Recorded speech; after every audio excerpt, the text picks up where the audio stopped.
جناب سیدنا صدیق اکبر رضی اللہ تعالی عنہ حضور کو لے کر سفر ہجرت میں سب سے پہلا جو مقام جو منزل ٹھکانہ بنا وہ غار ثور ہے۔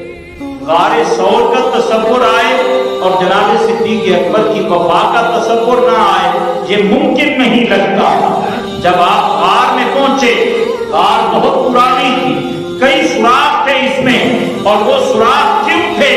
علماء فرماتے ہیں کہ کم و بیش 390 سال سے وہاں ایک سانپ رہ رہا تھا جس نے کئی سوراخ بنا رکھے تھے اور اس طلب میں تھا کہ اس غار میں نبی آخر الزمان کی جلوہ جری ہوگی، اور جب وہ پہنچے میں جس طرف سے آؤں مجھے راستہ کھلا ملے، دیر نہ لگے میں آقا کا دیدار کروں۔ اور جب حضور پہنچے جناب سیدنا صدیق اکبر رضی اللہ تعالی عنہ غلامی میں تھے، آپ عرض کرتے ہیں حضور آپ باہر بیٹھے، غار پرانی ہے، میں اندر جاتا ہوں۔ جناب صدیق اکبر اندر جاتے ہیں، دیکھا تو کئی سوراخ ہیں۔ اب جناب صدیق اکبر نے اپنی قمیص اتاری، مکہ المکرمہ کے چیف جسٹس کے عہدے کے برابر منصب ہے جناب سیدنا صدیق اکبر کا۔ تاجر میں دیکھیں تو بہت بڑے تاجر ہیں، نسب کے علم کو دیکھیں تو سب سے بڑے آپ جاننے والے ہیں۔ وہ مشکل فیصلے جو کوئی نہیں کر پاتا تھا، اسلام سے پہلے بھی آپ کو فیصلے کیا کرتے تھے۔ اتنے بڑے منصب کا آدمی محبت رسول میں اپنے آپ کو کس انداز میں فدا کرتا ہے؟ قمیص اتاری، ٹکڑے ٹکڑے کر کے سارے سوراخ بند کیے، ایک سوراخ بچا، اپنی ایڑی رکھی، دودھ کا بستر بنایا، عرض کرتے ہیں حضور جلوہ گر ہو جائیں۔ آقا کا سر انور جناب صدیق اکبر کی ران پہ ہے، گود بستر مصطفیٰ بن گئی، حضور آرام فرما ہے۔ در سانپ کو خوشبو محبوب آئی اور وہ دیدار کی طرف میں تیزی کے ساتھ آیا۔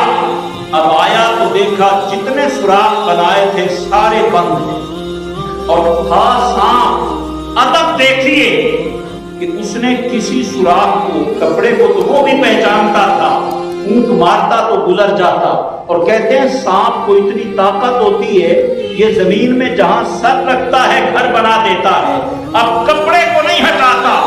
جس سوراخ میں اسے انسانی چمڑا نظر آتا ہے اسی سوراخ سے آنے کی کوشش کرتا ہے۔ اہل محبت تو کہتے ہیں وہ سانپ ہو کے بھی یہ درس دیتا تھا کہ اگر مصطفیٰ تک پہنچنا ہے تو صدیق کے قدموں کا راستہ اختیار کرنا پڑے گا۔ جناب صدیق سے ہٹ کے حضور کی ذات تک پہنچو ممکن نہیں ہے۔ اب اس نے ڈسنا شروع کیا اور محبت میں یہ کہا کہ آسے پاسے عمر گزاری اتے جھلے خار ہزارہ، مالی باغ نہیں دیکھن دینا آئیاں جدو بہارا، کہ جس کے انتظار میں اتنا عرصہ گزرا وہ محبوب آیا تو راستے ہی بند ہو گئے۔ اس نے بار بار ڈسا، اور جب تکلیف کا وقت ہوتا ہے ادب کا پہلو دیکھیں۔ اللہ ہم سب کے جان مال کی حفاظت کرے۔ گھر میں کوئی چور آ جائے اور آپ کے پڑوس میں بہت بڑے علماء محدث رہتے ہو جن کا نام آپ احترام کے بغیر، القاب کے بغیر نہ لیتے ہو، جب چور آیا تو اب القاب بھولیں گے، چور چور کی آواز بلند کریں گے کہ پڑوسی اٹھے اور میری مدد کو آئے۔ اس وقت القاب آدمی بھول جاتا ہے۔ سانپ ڈس رہا ہے، زہر وجود میں پھیل رہا ہے۔ جناب ابوبکر کے آنسو نکلے، آقا کے رخسار پہ پہنچے، وہ آنسو بھی کتنا عظیم ہے جو گرا تو رخسار مصطفیٰ کو سمجھا۔ حضور نے آنکھ کھولی، فرمایا ابوبکر کیا ہوا؟ مالا کا یا ابا بکر، ابوبکر کیا ہوا؟ تکلیف کی اس شدت میں بھی آپ نے ادب کا دامن ہاتھ سے نہیں جانے دیا۔ پہلے جو جملہ کہا، عرض کرتے ہیں فدا کا ابی و امی یا رسول اللہ لدغتو، میرے ماں باپ آپ پہ قربان ہوئے اللہ کے رسول، مجھے سانپ ڈس رہا۔ اس نے بار بار ڈسا ہے۔ اس تکلیف کی شدت میں ادب کے پہلو کو سامنے رکھ کے ادب پہلے بتایا۔ اپنی تکلیف کا ذکر بعد میں کیا تو اشارہ دیا تم جتنی تکلیف میں بھی ہو حضرت مصطفیٰ پیش نظر نہ ہو تو تکلیف ہٹ جائے گی۔ سید عالم صلی اللہ تعالیٰ علیہ وسلم نے اپنا لعاب دہن جناب سیدنا صدیق اکبر رضی اللہ تعالیٰ عنہ کی ایڑی پہ لگایا، سام کے زہر کا اثر ختم ہوا۔ والذی جاء بالصدق، وہ ذات جو سچ لے کر آئے۔ مفسرین کرام فرماتے ہیں کہ اس سے مراد نبی کریم صلی اللہ علیہ وسلم کی ذات، وصدق بہ، اور جنہوں نے ان کی تصدیق کی، اس سے مراد جناب ابوبکر صدیق ہے رضی اللہ تعالی عنہ۔ اولئک هم المتقون، فرمایا وہ تقوی والے ہیں۔ نبی کریم صلی اللہ علیہ وسلم کی تعلیمات میں سے ایک یہ بھی ہے کہ مسلمان دوسرے مسلمان کے حقوق کا حتی الوسع خیال رکھے۔ ایک صاحب نے گلیوں میں راستے کی بندش کے حوالے سے ذکر کیا تھا کہ اس کی وضاحت فرما دیں۔ راستے سے کانٹا ہٹا دیں بہت بڑا ثواب، پڑا ہوا پتھر ہٹا دیں بہت بڑا ثواب ہے۔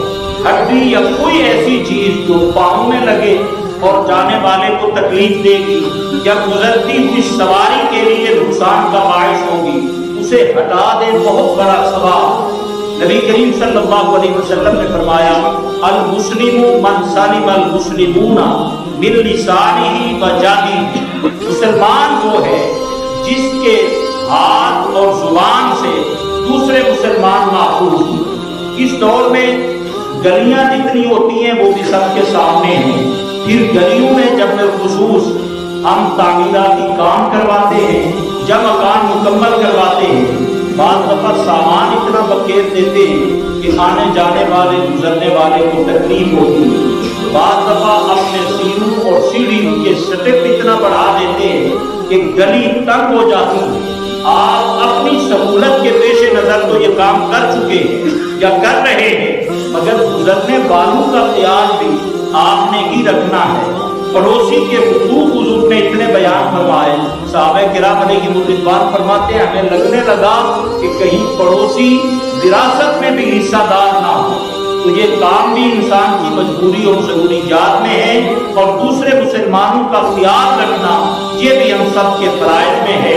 اللہ کریم ہم سب کو دوسرے مسلمانوں کے لیے آرام اور راحت اور خوشی پہنچانے کا سبب اور ذریعہ بنائے، کسی کی تکلیف کا سبب بننے سے محفوظ و معمون فرمائے۔